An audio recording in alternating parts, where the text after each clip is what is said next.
তাদের প্রতি আমার লাল সালাম। এবং তাদের প্রতি আমি বলতে চাই, তারা যা করেছে তা ঠিকঠাক করেছে, যা করছে তা ঠিকঠাক হচ্ছে। এই আন্দোলন আর কোনো কোঠা সংস্কার আন্দোলন নয়, এই আন্দোলন ছড়িয়ে পড়েছে পুরো বাংলাদেশে। এটা বাংলাদেশের আন্দোলন। আমি এখানে ঘৃণা জানাতে এসেছি, এই রাষ্ট্র এবং তার ব্যবস্থাকে ঘৃণা জানাতে এসেছি। আমাদের ছাত্র, আমার জাহাঙ্গীরনগর বিশ্ববিদ্যালয়ের যে সমন্বয়ক, এই ছেলেটিকে তুলে নিয়ে যাওয়া হয়েছে। কালকে পর্যন্ত আমরা জানি, রাত পর্যন্ত জানি যে ওকে খুঁজে পাওয়াই যায়নি। এই যে খুঁজে যে পাওয়া যায়নি, এই ও গেল কোথায়, ওকে কে নিয়ে গেল, কোথায় নিয়ে গেল, এইভাবে প্রতিদিন তুলে ফেলানো হচ্ছে।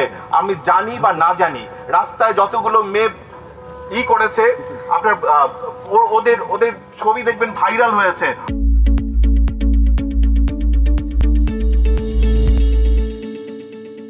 ওদের ইমেজ ভাইরাল হয়ে গেছে। সেই ঢাকা ইউনিভার্সিটির এখানে যেই মেয়েগুলোই করেছে, তার অনেকগুলো মেয়েকে এখন খুঁজে পাওয়া যাচ্ছে না। এরা গেল কোথায়, শিক্ষার্থীরা গেল কোথায়? আরেকটা বিষয়, এই আন্দোলন আর কোনো কোঠা সংস্কার আন্দোলন নয়, এই আন্দোলন ছড়িয়ে পড়েছে পুরো বাংলাদেশে। এটা বাংলাদেশের আন্দোলন। এই আন্দোলনে সকল মানুষ যুক্ত হয়েছে, যার যার জায়গা থেকে যুক্ত হয়েছে, এবং তারা বলছে যে তারা কতটা ঘৃণা করে। এই অসঙ্গতিকে যদি এই রাষ্ট্র না বুঝতে পারে, এই ঘৃণাকে যদি সে না বুঝতে পারে, এখনো যদি ইনিয়ে বিনিয়ে উদর পিণ্ডি বুদর ঘাড়ে ঘোটানোর চেষ্টা করে, এই রাজনীতি তাকে ছাড়বে না, এই ইতিহাস তাকে ছাড়বে না। এটা মনে রাখতে হবে। আমি শুধু বলতে এসছি, 1971-এর ন্যারেটিভস পাল্টে যাচ্ছে। তখনও কিছু কিছু রাজনৈতিক দল আস্থা করে গেছে, এরাও আরেকটি দল তার সকল সাঙ্গ পাঙ্গ, তার চেতনাজীবী বুদ্ধিজীবীদের নিয়ে আস্থা কুড়ে যাবে, এবং এই রাষ্ট্রে সে আস্থা কুড়ে পরিণত করেছে। এই যে যত আবর্জনা, এই আবর্জনা পরিষ্কার করতে নেমেছে এই আমাদের শিক্ষার্থীরা। তাদের প্রতি আমার লাল সালাম। এবং তাদের প্রতি আমি বলতে চাই, তারা যা করেছে তা ঠিকঠাক করেছে, যা করছে তা ঠিকঠাক হচ্ছে। এই যে ডিবি অফিসে এই যে বাচ্চাগুলোকে আটকে রেখেছে, তাদের দিয়ে বয়ান দেওয়াচ্ছে, কই আজকে সকাল পর্যন্ত তো তাদের ছেড়ে দিল না।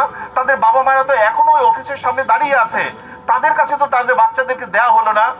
কেন দেওয়া হলো না? তারা যা চেয়েছে তা তো তারা দিয়েছে। তারা যা চাচ্ছে, রাষ্ট্র যা চাচ্ছে যে হ্যাঁ সে বলবে যে আমরা আমাদের আন্দোলন থেকে সরে গেলাম, সেই বয়ান তো তারা দিয়েছে। এখন তারা কোথায়? তাদেরকে কি ছেড়ে দেওয়া হয়েছে? আমরা কি জানতে পেরেছি তাদের ছেড়ে দেওয়া হয়েছে, নাকি তাদেরকে আরো বেশি? এবং একটি বাচ্চাকেও আমরা দাঁড়িয়ে কথা বলতে দেখিনি। তার মানে কি ওরা দাঁড়ানোর শক্তিও হারিয়ে ফেলেছে?